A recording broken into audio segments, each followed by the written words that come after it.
Welcome legendary songwriter and performer, Valerie Simpson.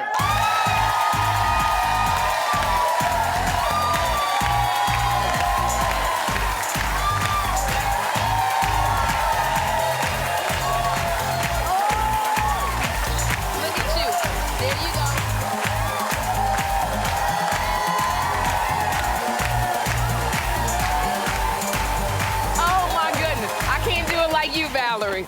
Oh, thank you so much. I just have to say thank you. You let me use I'm Every Woman on The View for my bathing suit reveal 15 years ago. But you're the same size. Well, smaller, maybe. I think it was a little bit smaller, yes. And you let me use it, and I walked out to it. Does that happen frequently, Valerie? How many people request your songs? Oh, I am so thrilled. You know, if I had known they were gonna last so long, we would have wrote them better. You know, because I mean, get better? They go on and on and on. You know, perfumes, movies. I just love it. Ching, ka-ching, ka-ching, ka-ching, ka-ching. That's what you need to write a song about, the ka-ching of it all, Valerie. Now, you know, earlier this week, we talked about women who are maintaining their sexiness as we age. You know, this is a whole different era now. Women are sexier. Do you feel as vibrant as you look and how you walked out here? I sure do. Yes. I really do, yeah. But you know why? Because I love what I do. Okay. You have to do what you love in order to keep your vibrancy and keep you excited about life. Keep the goosebumps coming. Oh, gosh. Yeah. I love what you're saying, because normally it's do what you love and the money will follow. But you said do what you love, goosebumps will stay there, right? Yeah. Yeah. Oh, yeah. And you feel good about yourself. Absolutely. Do you feel good, do you feel better now, or did you feel better back then? How do you feel? Because you're more confident. I'm much more confident, and I really don't care what you think. Okay.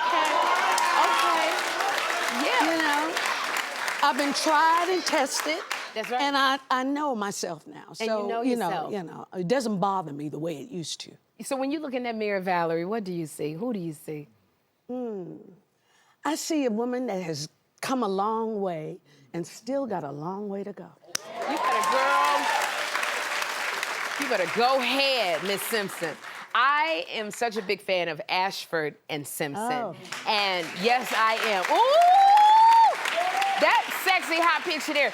You were married to the late Nick Ashford for nearly 40 years. 40 years. 36. 36. And you guys started out as friends. You started out as friends. Okay, so when you started out as friends, who made the first move, you or Nick? Well, it was one of those dinners that you go to. You know those dinners where they serve you that chicken that's just not that good? Yeah, a little dry chicken. So we got up to dance. And after 9 years, suddenly it was a slow dance. And I got a feeling about him. And he looked at me and I looked at him. And I said, uh-oh. You know, something different is happening. Yeah. So, felt like the real thing. It felt like the real thing. Man, you know, and I'm looking at y'all. Y'all always look sexy together. It just was always this chemistry. And you wrote so many songs together. Ain't No Mountain High Enough, Your Precious Love, Ain't Nothing Like the Real Thing, Baby. Well. But out of all of these, you had to convince Nick to write I'm Every Woman for Chaka Khan. Why'd you have to convince him? Well, it's a woman's song. Yes, okay. And he just wasn't feeling it. I was playing the melody. Right. And he said, I'm every woman. I said, yeah, that's it. Okay. He said, but I don't know what to say. I said, well, put your hand on your hip. And dig down for that yin and that yang, that male-female thing that's in everybody. So he did, and look at that song. And that is, you know, I'm Every Woman with Chaka Khan. And I have to tell you, that is the song I play whenever I walk out when I do stand-up in front of a big crowd. Oh, I'm I Every love that. Woman. Like, I love that. That's my manifesto right there when I go up. Now, you and Nick, you helped launch Diana Ross's career. And you produced, I didn't even know this, Miss Ross the Boss. You produced Diana Ross's first album, yeah? We sure did. And then, so we know about Berry Gordy, but, you know, we know about Berry, we know about Berry's book, but does the world know about Nick Ashford and Valerie Simpson? Do they know your story? Well, that's why I had to pick up the pen. Okay. It's about that time, don't you think, Sherri? Of course it's about, yes. It's about that time. And I know some stuff. Oh, I know a lot of stuff. I know you know some stuff. And I've been quiet many years. Okay. So it's time to tell it. All right. And it's good. No, it's good. It's good. And it's interesting. Because you've been around. Just Motown and writing, and you've been around so many of the stars that we cherish. I mean, Nina Simone stayed at our house. She did. Yeah. Lena Horne was a friend, you know. Oh, my gosh. I have great stories. Yes. And you've I'm gonna already tell 'em. And you're gonna tell them. So we can look forward to Oh, yeah. reading something, yeah? All right, I'm loving this. I am loving this. And I know that you and Nick, y'all have two amazing daughters. You got Asia, you got Nicole. So are they working, are they singing? Are they working in the family business? You know what? This is a business. Okay. The music business is more than music, it's a business. Yeah. So somebody has to handle those songs and make sure they stay alive, make sure the checks come in. So that's Somebody what gotta my be on the daughters ching-ching, do. huh? And then we have the club, the Sugar Bar. You got the Sugar So Bar, that's got to keep running. Yes. So, you know, I love that my family is involved because it feels so much safer. That's right. That's people you can trust, your daughters. Now, speaking of the Sugar Bar, you opened the Sugar Bar, and this Sugar Bar became a celebrity hotspot in New York. You know, all the celebrities would come there. I was coming, when I was co-hosting on The View, that was my stop every Thursday was a Sugar Bar. Now, how did you come up with that idea? Well, actually, it was Maya Angelou.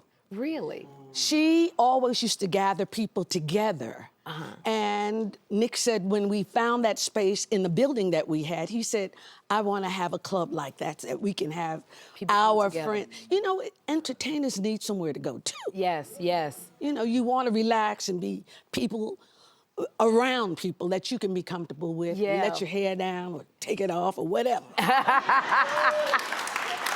And that's what I love. Being at the, it literally is like walking into the Sugar Bar was like walking into and being with your family. And women alone, too. Yes, I came out by myself. They feel very comfortable. Yeah, when I came in, I was like, I'm here, I'm home. Yeah. And I know that the late Quincy Jones, your friend, Quincy Jones, he would come to the Sugar Bar. But did he encourage you to start your solo career, Valerie? Oh. People don't realize that. Really? I didn't have a solo career until he snatched me out of the background of an album that he was doing, Walking in Space. Okay. And he decided that I should do the solo.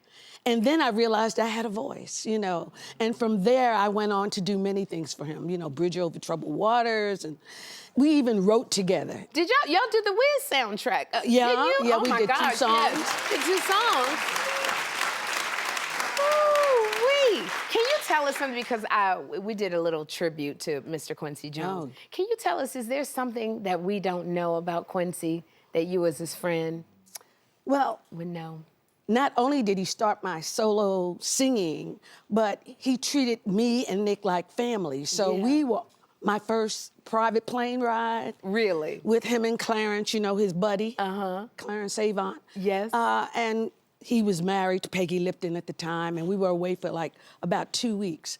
I mean, and then he would come to my house for turkey wings. Turkey wings, okay. He loved his turkey wings. He'd come to my house for that. Yeah. And one time when we were writing together, he knocked Nicole, my daughter, out the bed because I didn't have an extra bedroom. Okay, so he got in the bed with Nicole and knocked her out. He knocked her out. He took over that room, huh? Took it over. But you know what? The majesty of that man and the humility of him. Yes. And he was just like us, where talent just enthused him. Yes. Just made him shine. So if you were talented, you know, it's like Maya said, eagles fly with eagles. Yes. He would just make you fly. Oh, I love, okay, that's Quincy Jones. Now, I want to congratulate you because you were performing at Sony Hall here in New York City on December 21st. I love this little Christmas gift you're giving us. What can we expect in this show? Well, I've got a bigger band than usual. I probably won't make no money, but that's all right. But it's okay. Because I want the music, we need it. Yeah, we do. I just figured out that it's more important than I ever thought it was. Yes. It's healing. And we need it in our lives. We need it for our stories. We need it as a backdrop to whatever we're doing and to lift us up. So I got some great singers. I got a special guest who's going to thrill you. He's been on Broadway. He even he sang one of our songs and got a Grammy nomination. Ooh. He's just wonderful. I'm not calling his name. Okay. You buy that ticket. Buy that ticket. Buy a ticket, you could be to see him. Yeah. But I love it because your music, it brings us together. It's so much division, and that's what music does. It brings us together with our hearts as one. So thank you for doing that. You're not gonna make any money, but you're gonna make us happy. You're gonna make us happy, Valerie. Thank you for the Christmas gift. And I wanna say thank you so much for being here. I love it that you're here. I'm gonna be over at Sugar Bar. Is it Thursday? Whatever time I'm going, I'm gonna be there, okay? I'm looking for you. All right, all right. Okay, now. And I'll be singing along in the back. I'll give you your theme song. Give me my theme song. I can't wait. For more info on Valerie's show at Sony Hall, go to SherriShowTV.com. We're gonna have a good time.